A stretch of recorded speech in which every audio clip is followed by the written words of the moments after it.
Some time ago, a few people commented on my video asking, why do we even need cars that go this fast? So now, let's talk about it. If you really think about it, they kind of have a point.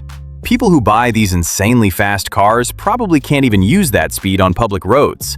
Cars that can go that fast need very specific conditions to actually reach those numbers, right?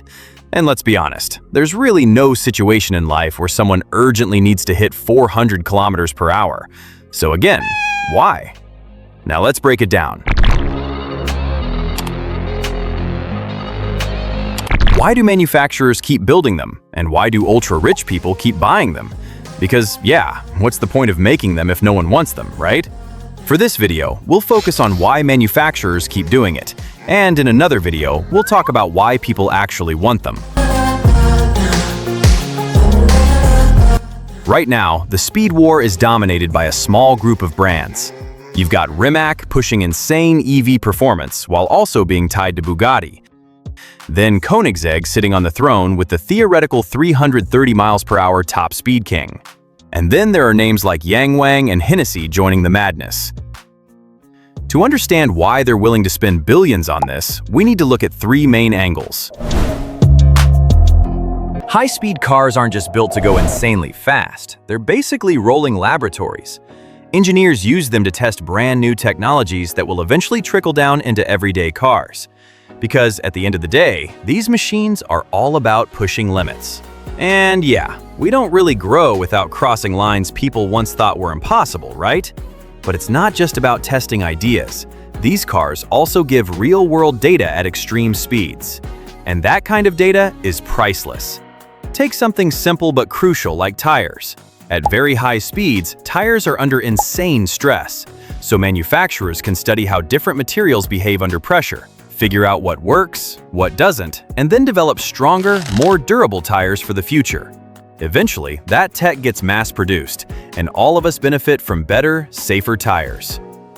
For example, in the real world, some of these technologies are actually adopted from the fastest cars of their time. Things like carbon ceramic brakes, active grille shutters, and carbon fiber structures, something that was famously used on the McLaren F1, all started out in those extreme machines. Even all-wheel drive systems, like the ones pushed to the limit by the Bugatti Veyron, were developed to handle insane levels of power and speed. Back then, these technologies only existed in the fastest cars in the world, but now, they've trickled down into everyday performance cars, and even regular cars, and basically become features that people just take for granted. And it doesn't stop there. There's so much data being collected: airflow behavior, engine durability, how transmissions hold up under extreme loads, and a lot more. These cars basically experience conditions that normal cars never will, and that's exactly why they're so valuable for development. Of course, all this research isn't cheap, so how do manufacturers justify it? By selling these cars at insanely high prices. The exclusivity, the performance, the cutting-edge tech, it all helps cover the massive R&D costs. A great example is Volkswagen Group when they still owned Bugatti. They openly admitted that they actually lost money on every Bugatti they sold because the development costs were just that high. But in the bigger picture, they still gained a lot: new technologies, patents, and engineering knowledge that could be applied to other cars across the group. So yeah, these hyper-fast machines might look like over-the-top toys for the ultra-rich, but behind all that speed, they're quietly shaping the future of the cars we all drive.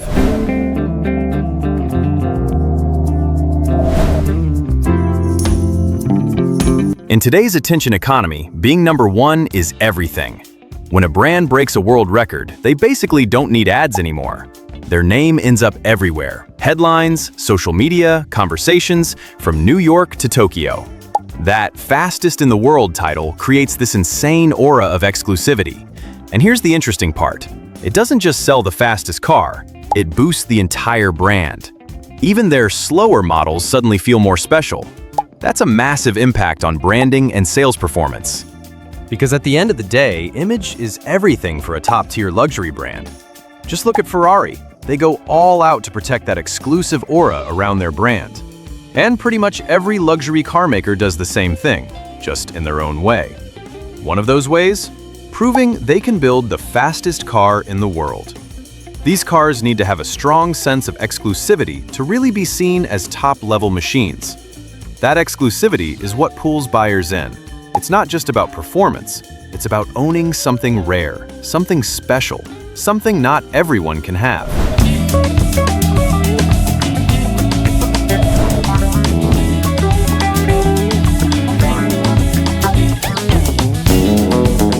Sometimes, this isn't just about cars, it's about power. These achievements often become a kind of political statement for the countries behind the brands. A recent example is the Yangwang U9 making headlines as one of the fastest EVs on the planet. It showed the world that China is no longer just catching up. They're now a serious force in the EV space. And that changes perception. Suddenly, people start believing that other Chinese cars can compete with, or even match, European and Japanese engineering. The same pattern applies elsewhere. Germany with precision engineering through Bugatti, VW Group, Sweden with radical innovation from Koenigsegg, the United States with raw power from Hennessy. It's basically an automotive version of the space race. So yeah, this whole no-limits race has become way more complex than just the engine. But honestly, I'm not really that interested in what's going on outside the car anyway. So yeah, that's basically why manufacturers are still racing to build the fastest cars on the planet even today. If I got anything wrong or missed something, feel free to drop your thoughts in the comments. I'm always open to suggestions and feedback. And in the next video, we're going to talk about why ultra-rich people are so obsessed with owning these insanely fast cars. That's it for now. Stay fast, stay curious.